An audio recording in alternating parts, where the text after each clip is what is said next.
मजहब कोई ऐसा भी चलाया जाए जिसमें इंसान को इंसान बनाया जाए।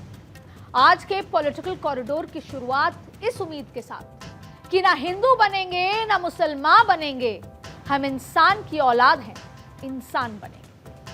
और ये सबक आज इसलिए दोहराना जरूरी है क्योंकि आज हमारे देश में बात बात पर छिड़ी सियासत, खास तौर पर त्योहारों के नाम पर हो रही राजनीति इस कदर गहराई तक उतर चुकी है कि त्योहार की सद्भावना गुम सी हो चुकी है। अब तक जो त्योहार लोगों को करीब लेकर आते थे, जो त्योहार देश में भाईचारे की मिसाल बनते थे, वो आज तकरार की वजह बन गए। देश धर्म और त्योहार के नाम पर सियासत की प्रयोगशाला में बदलता जा रहा है। त्योहार बकरी ईद का है तो विवाद कुर्बानी पर बढ़ चुका है। किसी भी सूरत में प्रतिबंधित पशु को हम नहीं कटने देंगे और ये प्रतिबंधित पशु कटे तो जिस तरह से पशु कटेंगे उसी तरह से कटेंगे और खून की धारा कुशीनगर में बहुत तेज बहेगी। जब भी हमारा दिवाली आते हैं तभी पटाखे मत बजाओ, उसके वजह से एनवायरनमेंट को हानि होती है। अभी वही सब जो कोई फुकट के जो ये एडवाइस देने वाले अभी बकरी ईद के टाइम क्यों बोलते नहीं कि एनवायरनमेंट फ्रेंडली बकरी ईद करो। टेक्निकली बहुत एडवांस महाराष्ट्र के राजनेता होने लगे हैं। अच्छी सोच है, कल खाना भी बोलेंगे वर्चुअली खाओ। से तो कुर्बानी देना एकदम बिल्कुल गलत है और कुर्बानी देना बिल्कुल भारत में बंद होना चाहिए। अरे ये दो जैसे देश में एक कानून होना चाहिए ना, हिंदू के लिए अलग मुसलमान के लिए कानून क्यों है? हिंदुओं की बलि प्रथा पर रोक क्यों है आप मुझे बताइए। बलि प्रथा पर रोक है तो फिर कुर्बानी क्यों होगी भाई?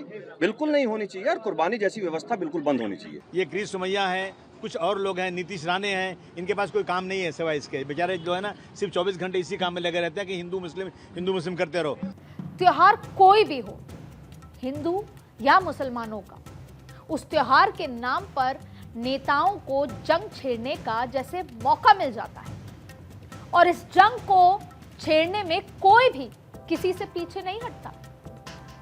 सियासत अपना फायदा कहीं भी तलाश रही है, किसी भी मुद्दे पर वो अपना फायदा तलाश लेती है। फिर चाहे वो बकरीद हो, दिवाली हो, मुहर्रम हो, होली हो, नवरात्र हो, सियासी रंग हर त्योहार पर चढ़ जाता है। अब जैसे बकरीद के मौके पर कुर्बानी को लेकर नेता पशु क्रूरता जैसे मुद्दा बनाते हुए जुबानी जंग छेड़ देते हैं।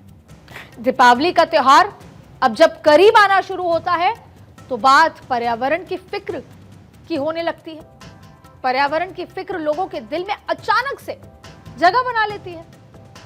अब मुहर्रम का त्योहार आता है तो बहस जुलूस को लेकर छिड़ जाती है।